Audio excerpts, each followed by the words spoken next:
Everyone, this is Deepa Yadav. Welcome back to my YouTube channel. आज मैं आप लोगों के लिए लेके आई हूँ आधुनिक इतिहास का प्रैक्टिस सेट 16 और ये क्वेश्चन आपके UP TGT, PGT, LT grade और भी सारे एग्जाम्स के लिए इंपॉर्टेंट है। तो ये प्रैक्टिस सेट आपके लिए काफी यूजफुल होने वाली है। अगर आप मेरे चैनल पर नए हैं तो चैनल को सब्सक्राइब कर ले और वीडियो को लाइक कर दीजिए। एक इन्फॉर्मेशन आप लोग को और बतानी थी कि अब आप लोग मेरे टेलीग्राम चैनल से जुड़ सकते हैं। लिंक आपको डिस्क्रिप्शन बॉक्स में मिल जाएगा। तो चलिए क्वेश्चंस पे आते कि किस टाइप के क्वेश्चन आधुनिक इतिहास के यूपी टीजीटी के पेपर में पूछे जाते हैं। और आज का टॉपिक होने वाला है राष्ट्रीय आंदोलन में महात्मा गांधी, तिलक, गोखले तथा सुभाष चंद्र बोस का क्या योगदान रहा है। इनसे रिलेटेड ही क्वेश्चन आज आपको देखने को मिलने वाले हैं आज के इस प्रैक्टिस सेट में। तो चलिए फिर स्टार्ट करते हैं। तो देखिएगा, फर्स्ट क्वेश्चन पूछा गया है कि जवाहरलाल नेहरू को कहा गया है। क्या कहा गया है आपको बताने हैं। ऑप्शन ए मार्क्सवादी, ऑप्शन बी समाजवादी, ऑप्शन सी व्यवहारवादी, ऑप्शन डी तानाशाह। तो इसका करेक्ट आंसर होगा ऑप्शन नंबर बी समाजवादी। जवाहरलाल नेहरू को समाजवादी कहा गया है और ये प्रारंभ से ही आधुनिक एवं प्रगतिशील विचारधारा वाले व्यक्ति थे। तो इसलिए option number B is correct answer. Next question है, पूछा गया है कि डैश के लिए अलग चुनाव प्रस्ताव की घोषणा होते ही गांधी जी ने आमरण अनशन आरंभ किया था। ठीक है, ऑप्शन ए यूरोपियों, ऑप्शन बी दलित वर्गों, ऑप्शन सी पिछड़े वर्गों, ऑप्शन डी जमींदारों के लिए। तो दलित वर्गों के लिए इन्होंने क्या था, तो इस क्वेश्चन का जो आंसर हो जाएगा ऑप्शन नंबर बी करेक्ट हो जाएगा। दलित वर्गों के लिए अलग निर्वाचन को लेकर के गांधी जी ने अनशन पर बैठ गए थे। तो option number B is correct answer. Next है, पूछा गया है कि गांधी को राष्ट्रपिता का नामकरण किसने किया। Option number A Jawaharlal Nehru, option number B Motilal Nehru, option number C Sarojini Naidu, option D Subhash Chandra Bose. तो इसका करेक्ट आंसर क्या होगा option number D Subhash Chandra Bose. Gandhi को राष्ट्रपिता सुभाष चंद्र बोस ने कहा था। तो इसलिए option number D is correct answer. Next question है, पूछा गया कि किसने हिंदुस्तान सोशलिस्ट रिपब्लिकन सेना को रुपायिता किया है। Option number A Veer Savarkar, option number B Raj Manohar Lohia, option number C Chandrashekhar Azad, option D Subhash Chandra Bose. तो इसका करेक्ट आंसर होगा option number C Chandrashekhar Azad. Chandrashekhar Azad के नेतृत्व में सितंबर 1928 को दिल्ली के फिरोज शाह कोटला मैदान में हिंदुस्तान सोशलिस्ट रिपब्लिकन एसोसिएशन की स्थापना की गई थी। तो इसलिए ऑप्शन नंबर सी क्या हो जाएगा करेक्ट आंसर हो जाएगा। चंद्रशेखर आजाद ने हिंदुस्तान सोशलिस्ट रिपब्लिकन सेना की रुपायिता किया था। ठीक है, तो सी इसका करेक्ट आंसर है। नेक्स्ट क्वेश्चन देख लेते हैं अब, निम्न में से कौन भारत का बिस्मार्क कहलाता है। Option number A Mahatma Gandhi, option B Jawaharlal Nehru, option C Sardar Vallabhbhai Patel, option D Subhash Chandra Bose. तो इसका करेक्ट आंसर होगा option number C Sardar Vallabhbhai Patel. ठीक है, भारत का बिस्मार्क सरदार पटेल को कहा जाता है। तो ऑप्शन नंबर सी क्या हो जाएगा करेक्ट आंसर हो जाएगा। नेक्स्ट क्वेश्चन है, गांधी जी के आह्वान पर दांडी मार्च कब शुरू हुआ। ऑप्शन नंबर ए 12 मई 1930 ईस्वी को, ऑप्शन नंबर बी 12 अप्रैल 1930 ईस्वी को, ऑप्शन सी 12 मार्च 1930 ईस्वी को, ऑप्शन डी 12 फरवरी 1930 ईस्वी को। तो इसका करेक्ट आंसर होगा ऑप्शन नंबर सी 12 मार्च 1930 ईस्वी को। जो ये 12 मार्च 1930 की जो डेट है उसमें गांधी जी ने क्या है दांडी यात्रा की शुरुआत की थी और 24 दिनों तक चली यह पद यात्रा अहमदाबाद से साबरमती आश्रम से शुरू होकर के नवसारी स्थित दांडी तक संपन्न हुई थी। तो इसका correct answer option number C हो जाएगा। 12 मार्च 1930 ईस्वी को दांडी मार्च शुरू हुआ था। नेक्स्ट है, पूछा गया है कि निकोबार द्वीप को सुभाष चंद्र बोस ने क्या नाम दिया। ऑप्शन ए शहीद, ऑप्शन बी आजाद, ऑप्शन सी वतन, ऑप्शन डी है स्वराज। तो इसका करेक्ट आंसर होगा option number D Swaraj. Nicobar द्वीप को सुभाष चंद्र बोस ने स्वराज नाम दिया था। तो option number D is correct answer. Next question है, पूछा गया है कि गांधी जी ने पहली बार भारत में सार्वजनिक रूप से किस स्थान पर उपस्थिति दर्ज कराई। Option A Kheda, option B Ahmedabad, option C Champaran, option D Banaras. तो इसका करेक्ट आंसर होगा ऑप्शन नंबर सी, चंपारण में। चंपारण सत्याग्रह जो है 1917 में, ठीक है, कब हुआ? 1917 में गांधी जी द्वारा भारत में पहली बार सार्वजनिक रूप में उपस्थिति दर्ज कराई गई थी। और चंपारण में नील की खेती को लेकर के हुए इस विद्रोह में गांधी जी ने किसानों के साथ मिलकर के इसका विरोध किया था। तो इसलिए option number C is correct answer.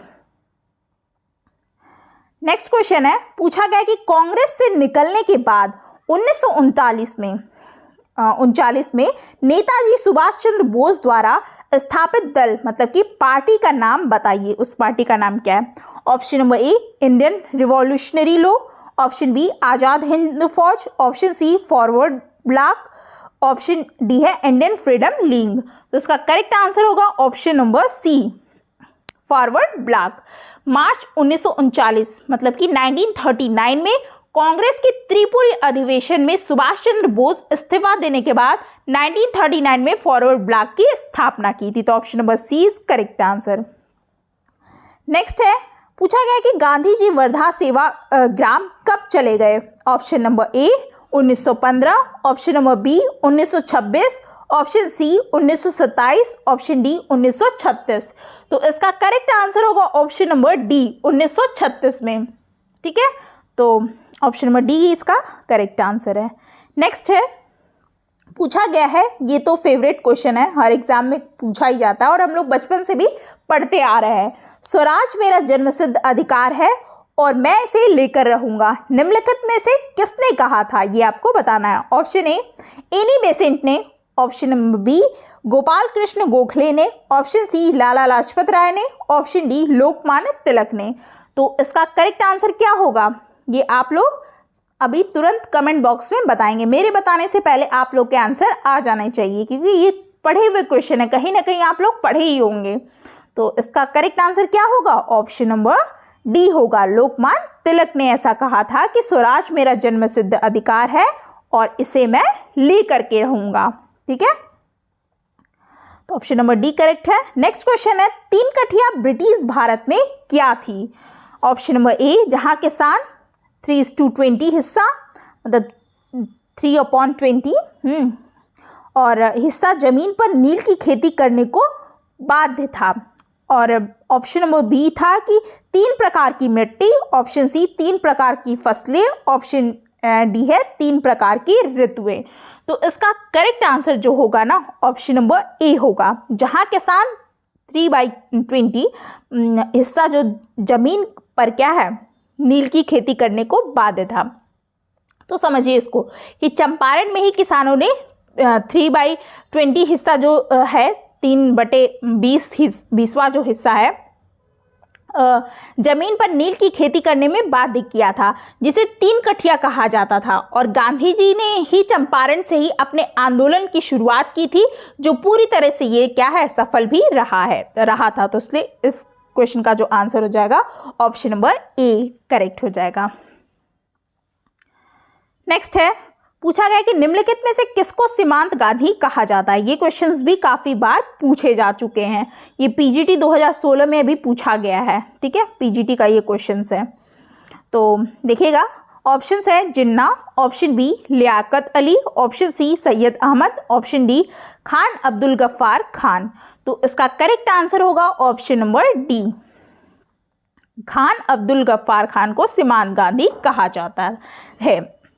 Next है, वल्लभ भाई पटेल सर्वप्रथम गांधी के किस आंदोलन से जुड़े थे? Option A Champaran Satyagraha, option number B असहयोग आंदोलन, option C Kheda Satyagraha, option D Dandi मार्च।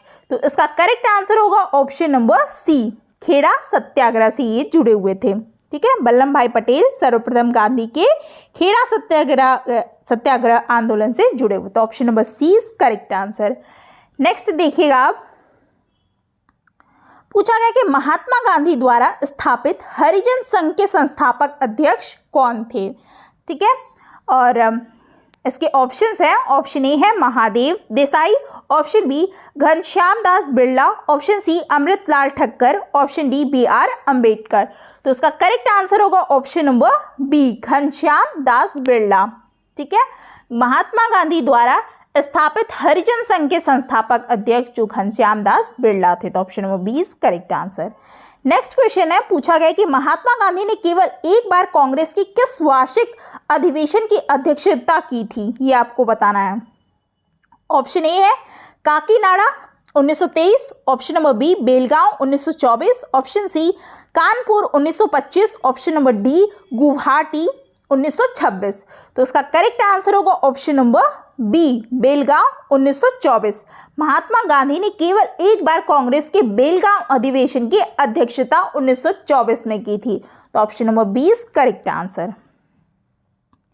नेक्स्ट है, पूछा गया है कि किस वायसराय को भारतीय राष्ट्रवाद का उत्प्रेरक कहा गया है। Option number A Lord Canning, option B Lord Dalhousie, option C Lord Curzon, option D है लॉर्ड मिंटो। तो इसका करेक्ट आंसर होगा option number C Lord Curzon. ठीक है, लॉर्ड कर्जन को भारतीय राष्ट्रवाद का उत्प्रेरक कहा गया है। और कर्जन की नीतियों में ही समर्थक जो थे फ्रेजर ने माना है कि भारत में राष्ट्रीयता का प्रारंभ कर्जन ने ही किया था, और गोखले ने कर्जन की तुलना क्या है मुगल सम्राट औरंगजेब से की थी। ठीक है, तो किस वायसराय को भारतीय राष्ट्रवाद का उत्प्रेरक कहा गया है, तो लॉर्ड कर्जन को कहा। Option number C is correct answer. Next है कि किस लेखक ने महात्मा गांधी को प्रोफेशनल रीडर्स की संज्ञा दी थी। Option number A Frederick B Fisher, option number B Martin Green, option number C Romain रोला, ऑप्शन डी सुभाष चंद्र बोस। तो इसका करेक्ट आंसर होगा ऑप्शन नंबर सी रोमा रोला। इन्होंने क्या है मतलब महात्मा गांधी को प्रोफेशनल रीडर्स की संज्ञा दी थी। तो option number C is correct answer. Next question है, ये भी आप लोगों ने पढ़ा ही होगा कि तुम मुझे खून दो मैं तुम्हें आज़ादी दूंगा, यह घोषणा किसने की थी, ये आपको बताना है। मेरे बताने से पहले आपके आंसर कमेंट बॉक्स में आ जाने चाहिए। Option number A Jawaharlal Nehru ने, option number B Bhagat Singh ने, ऑप्शन नंबर सी सुभाष चंद्र बोस ने, ऑप्शन नंबर डी चंद्रशेखर आजाद ने। तो इसका करेक्ट आंसर होगा ऑप्शन नंबर सी सुभाष चंद्र बोस ने ऐसा कहा था कि तुम मुझे खून दो मैं तुम्हें आज़ादी दूंगा। तो option number C is correct answer. Next है, फॉरवर्ड ब्लॉक दल के संस्थापक थे, कौन थे। ऑप्शन नंबर ए, ये तो इजी क्वेश्चन है, अभी आगे आपने उन्होंने एक्सप्लेनेशन सुना होगा तो इस क्वेश्चन का आंसर आप इजीली दे पाएंगे। Option number A Sardar Bhagat Singh, option B Jawaharlal Nehru, option C Subhash Chandra Bose, option D Chandrashekhar Azad. तो इसका करेक्ट आंसर होगा क्या होना चाहिए, ऑप्शन नंबर सी होगा सुभाष चंद्र बोस। तो किन किन लोगों का करेक्ट हुआ वो आप कमेंट बॉक्स में जरूर बताइएगा। नेक्स्ट है, पूछा गया कि गांधी जी ने राष्ट्रवाद का मुंह दिन पर दिन किन की ओर मोड़ा था। ऑप्शन ए कामगारों, ऑप्शन बी किसानों, ऑप्शन सी आम जनता, ऑप्शन डी जनजातीय लोगों ने। तो इसका करेक्ट आंसर होगा ऑप्शन नंबर सी आम जनता की ओर गांधी जी ने राष्ट्रवाद का मुंह दिन पर दिन मोड़ा था। तो ऑप्शन नंबर सी क्या हो जाएगा, करेक्ट आंसर हो जाएगा। नेक्स्ट है, पूछा गया कि महात्मा गांधी किस वर्ष सक्रिय रूप से राजनीति में आए। Option number A 1905, option number B 1919, option number C 1929, option number D 1930। तो इसका करेक्ट आंसर होगा option number B 1919। Mahatma Gandhi 1917 में सक्रिय रूप से राजनीति में तब आए जब बिहार प्रांत में चंपारण जिले में नील के किसानों पर अत्याचार हुए और अत्याचार के खिलाफ उन्होंने सत्याग्रह प्रारंभ किया। और मार्च 1919 में रॉलेट एक्ट के खिलाफ हुआ जो सत्याग्रह था वो भारत में देशव्यापी संघर्ष छेड़ने का गांधी का पहला प्रयास था। तो इसलिए option number 20 correct answer. Next है 23 क्वेश्चन देखिएगा। पूछा गया कि निम्नलिखित में से कौन सामान्यतया लोकमान्य के नाम से जाने जाते हैं। Option A Mahatma Gandhi, option B Motilal Nehru, option C Bal Gangadhar Tilak, option D है जवाहरलाल नेहरू। तो इसका करेक्ट आंसर क्या होगा, ये आपको बताना है कि कौन सा सामान्यतः लोकमान्य के नाम से जाने जाते हैं। तो इसका करेक्ट आंसर होगा ऑप्शन नंबर सी बाल गंगाधर तिलक। बाल गंगाधर तिलक लोकमान्य के नाम से जाने जाते हैं। इन्होंने देशभक्ति की भावना को जागृत किया और कांग्रेस आंदोलन को अधिक क्या है विस्तारित बनाया था। तो option number C is correct answer. Next है, गांधी जी को महात्मा की उपाधि किसने दी थी? ये क्वेश्चन काफी बार आ चुका है, टीजीटी में पूछ चुका है, हाँ, उसके बाद पीजीटी में भी ये क्वेश्चन आया है, फिर हायर एजुकेशन एग्जाम में भी आ चुका है और यूपी पीसीएस में भी ये क्वेश्चन, तो 4-5 मतलब एग्जाम्स में ये आ चुका है। तो ये काफ़ी फेवरेट क्वेश्चन है ये, तो इसलिए यूपी का, तो इसको पढ़ के जाइए। गांधी जी को महात्मा की उपाधि किसने दी थी? Option number A Bal Gangadhar Tilak, option B Gopal Krishna Gokhale, option C Motilal Nehru, option D Rabindranath Tagore. तो इसका करेक्ट आंसर होगा option number D, Rabindranath Tagore ने महात्मा को मतलब गांधी जी को महात्मा की उपाधि दी थी। तो option number D is correct answer.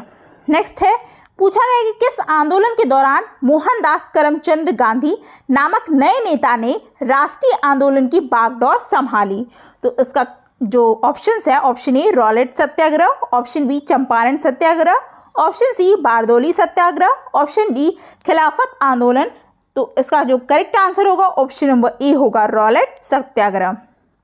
ठीक है, तो जो रॉलेट सत्याग्रह जो आंदोलन के दौरान मोहनदास करमचंद गांधी जी नामक नए नेता ने राष्ट्रीय आंदोलन की बागडोर को संभाली थी। तो ऑप्शन नंबर ए क्या है जाएगा करेक्ट आंसर हो जाएगा। नेक्स्ट है, यंग इंडिया पुस्तक के लेखक थे? Option number A Bipin Chandra Pal, option number B Mahatma Gandhi, option number C Aurobindo Ghosh, option number D Lala Lajpat Rai. तो इसका करेक्ट आंसर क्या होगा? ऑप्शन नंबर बी हो जाएगा, महात्मा गांधी ने यंग इंडिया पुस्तक के लेखक थे ये। नेक्स्ट है, देख लीजिएगा, ये क्वेश्चन है, पूछा गया कि निम्नलिखित में से किसने अंग्रेजों से एशिया छोड़ने को कहा? Option number A Jawaharlal Nehru, option number B Mohammad Jinnah, option C Sardar Patel, option D Mahatma Gandhi. तो इसका करेक्ट आंसर होगा option number D, Mahatma Gandhi. द्वितीय विश्व युद्ध के समय भारत पर संभावित जापानी आक्रमण से बचाव के लिए गांधी जी ने अंग्रेजों से एशिया छोड़ने की अपील की थी। तो इसलिए ऑप्शन नंबर डी क्या हो जाएगा करेक्ट आंसर हो जाएगा, ऐसा महात्मा गांधी जी ने कहा था। नेक्स्ट है, पूछा गया कि पूना समझौते पर हस्ताक्षर किसने किए थे? ऑप्शन नंबर ए कर्जन ने, ऑप्शन नंबर बी अंबेडकर ने, ऑप्शन सी माउंटबेटन ने, ऑप्शन डी चंद्रशेखर आजाद ने। तो इसका करेक्ट आंसर होगा ऑप्शन नंबर बी, अंबेडकर ने। पूना समझौते पर हस्ताक्षर मदन मोहन मालवीय मतलब कि गांधी जी एवं पूना समझौते में तो गांधी जी थे ना, गांधी जी और अंबेडकर ने ही किया था। हाँ सही है, गांधी जी और अंबेडकर द्वारा ये पूना समझौता हुआ था। तो ऑप्शन नंबर बी क्या हो जाएगा करेक्ट आंसर। पूना समझौता पे हस्ताक्षर किसने किए थे? तो अंबेडकर ने किए थे। तो option number B is correct answer. Next question है, पूछा गया है कि सुभाष चंद्र बोस ने आजाद हिंद फौज की कमान कब संभाली थी? तो ऑप्शन नंबर ए 1940 ईस्वी में, ऑप्शन नंबर बी 1943 ईस्वी में, ऑप्शन नंबर सी 1945 ईस्वी में, ऑप्शन नंबर डी 1946 ईस्वी में। तो इसका करेक्ट आंसर होगा ऑप्शन नंबर बी 1943 ईस्वी में। सुभाष चंद्र बोस रास बिहारी बोस जो मतलब कि बोस के आमंत्रण पर 2 जुलाई 1943 को सिंगापुर पहुंचे, जहां उन्हें क्या है भारतीय स्वतंत्रता लीग की अध्यक्षता सौंपी गई। 21 अक्टूबर 1943 को सुभाष चंद्र बोस द्वारा आजाद हिंद फौज की कमान संभाली थी। तो ऑप्शन नंबर बी क्या हो जाएगा करेक्ट आंसर हो जाएगा। नेक्स्ट है, इस क्वेश्चन का आंसर आप लोग खुद बताएंगे कमेंट बॉक्स में मुझे, ठीक है। यंग इंडिया नामक समाचार पत्र का संपादन किया था, किसने किया था? Option number A Mahatma Gandhi ने, option number B Jawaharlal Nehru ने, ऑप्शन नंबर सी दादा भाई नौरोजी ने, option number D Maulana Azad ने। तो उसका करेक्ट आंसर आप लोग कमेंट बॉक्स में मुझे बताएंगे। तो आपको वीडियो कैसी लगी? ये थे आपके टॉप 30 क्वेश्चन। तो आज का सेशन यहीं पे कंप्लीट होता है। आपको कोई भी डाउट है क्वेश्चन से रिलेटेड, उसके आंसर से रिलेटेड, आप कमेंट बॉक्स में ज़रूर बताइए और वीडियो को ज़्यादा से ज़्यादा शेयर किया कीजिए, जिससे और भी लोग ये प्रैक्टिस सेट को देख पाएँ। तो चलिए फिर, वीडियो अच्छी लगी हो तो लाइक शेयर सब्सक्राइब ज़रूर करिएगा और मिलते हैं फिर नेक्स्ट वीडियो में और भी अच्छे क्वेश्चंस के साथ। Thanks for watching.